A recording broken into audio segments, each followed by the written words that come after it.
this on your wall, whatever. Please remember this. Read it out loud. What does it say? Religion is the art of occupying limited minds with that which is impossible for them to comprehend. That's what religion is all about. And you get so wrapped up in it that you don't even realize how you're being distracted from coming into the awareness of yourself. You're so busy trying to understand a concept that was created by another culture. You grab what I'm saying? Trying to learn their doctrine, getting degrees and stuff they made up. Trust me, I know, I've been there. Done that. Yeah, been there, done that. I mean, you know, every now and then, Dr. Asante, I get a little pissed off, man. When I think about the fact that I spent over $250,000. That's right. That's right. Learning about concepts that they made up.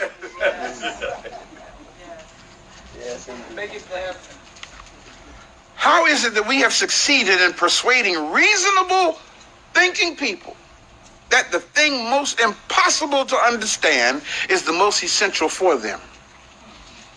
So because they have convinced us to do this, we spend all of our life trying to attain what we can't attain.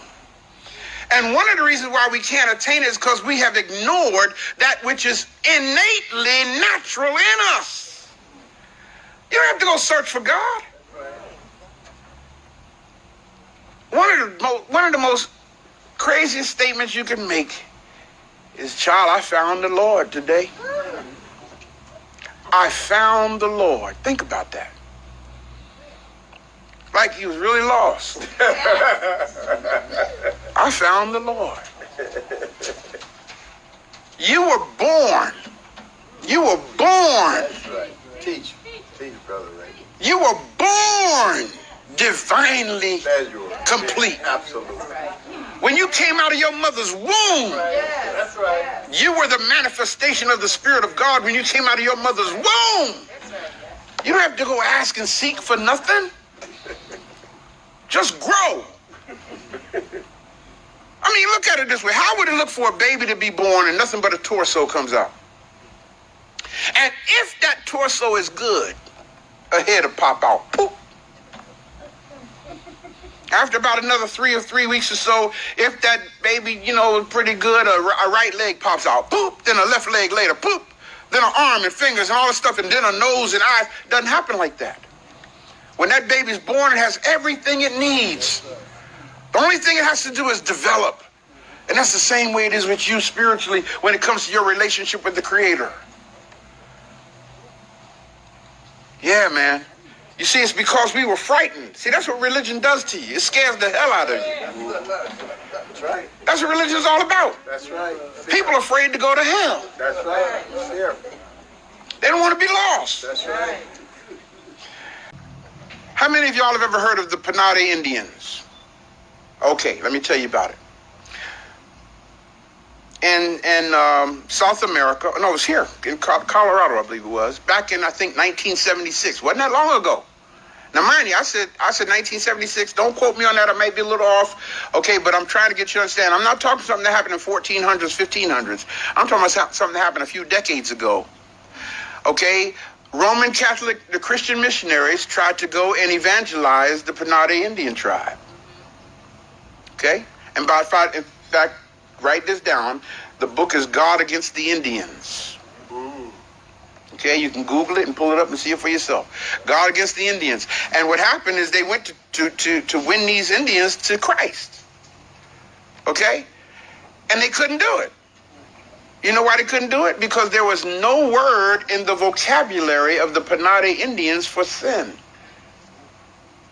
See, in other words, in the program of religion, in order to get somebody saved, you have to first get them lost. And there was nothing in their vocabulary to break, equivalent to the word sin or guilt. Nothing in their vocabulary like this. So since, what are you talking about? What are you talking about? This, we're sinners. How are we sinners? What do we do? How were we born in sin? What the hell are you talking about? So since the Roman Catholic Church couldn't make any headway with them, you know what the Roman Catholic Church did? They actually created a Panade version of the New Testament. Now that ought to tell you something right there. Don't take my word for it. Google it. Look it up. Panade version of the New Testament.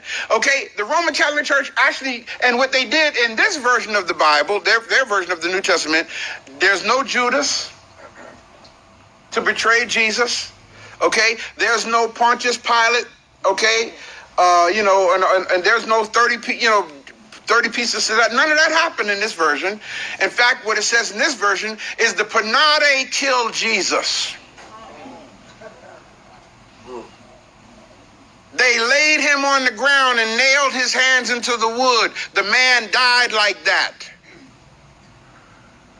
And God said, I am going to kill the Panade.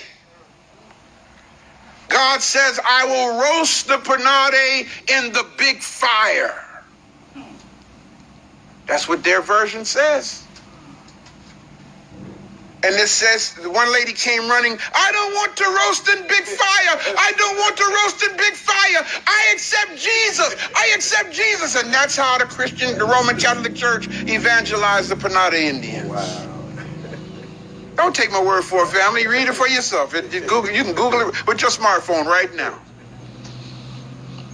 That in his book, God Against the Indians, the missionaries. Now, my question is this. If they could make up a Bible as recent as the 1970s to put some stuff in there like that, what all else have they made up?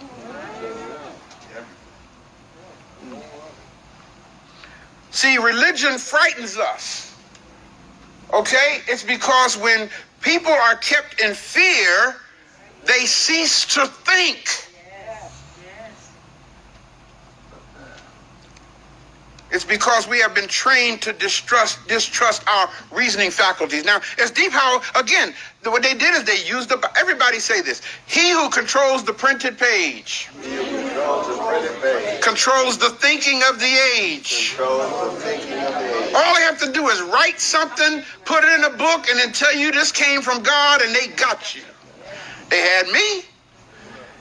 And then what really made it so bad is I regurgitated that program. That's right. I mean, I became a good, safe preacher. Yes. And because I preached their program, see, what they do is once they see a black person who got this thing, they'll promote that black person. Oh, yeah. Because they know that they got pulled with other black folk. Right. Yeah, see? Ben Carson. Yeah, been there. Yeah, he went there. Yeah, right. When the brain is troubled, we believe everything and examine nothing. Okay? And you got to do something about that. You have to do something about that. Brother Ray can't do it for you. You have to do it. Ignorance and fear are the two pillars of our religion.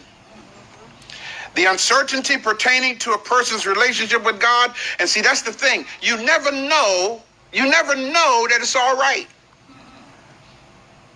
There's a song that came out some years ago, and some of you might have heard this song, and it went like this. I'm coming up on the rough side. I see some of y'all know it. Conscious as y'all are, of the mountain. I must hold to God. You got, yeah, unchanging that. But you know what's really deep? The last part said, I'm doing my best to make it in. In other words, you don't know that you made it. That's right. That's right. You're doing your best to make it in. You know how many churches are multi-million-dollar institutions on that program of uncertainty and ambiguity? And they keep you ignorant. That's right.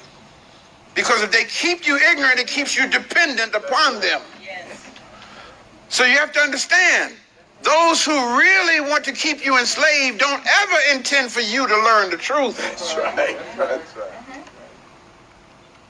The uncertainty pertaining to a person's relationship with God is precisely the thing that attaches us to religion. Our minds have been programmed from childhood to fear God. And the deep thing about it is we have grown up with that concept so that we would honestly think that something was wrong with us if we had nothing to fear. You know? Now, if religion was clear instead of ambiguous, it would not be as attractive to the masses. Like I said, we get attracted to stuff that don't make sense.